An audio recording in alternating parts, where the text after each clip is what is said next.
Hi everyone, welcome back to the channel. In today's video, I'll show you how to turn off SafeSearch on your iPhone. So let's get started. This process has two simple steps. Step 1. Turn off SafeSearch in Safari first. Open the Safari app on your iPhone. In the address bar, type google.com and open the Google website. Once the page loads, tap on your profile icon at the top of the screen.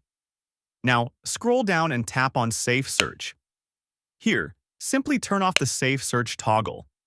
This removes Google's content filter in Safari. Step 2. Check screen time settings. Now, open the Settings app on your iPhone.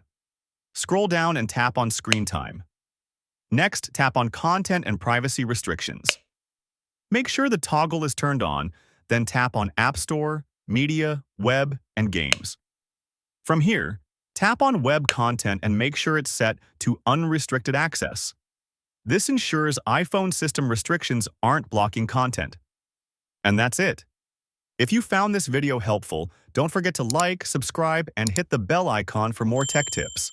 Thanks for watching, and I'll see you in the next video.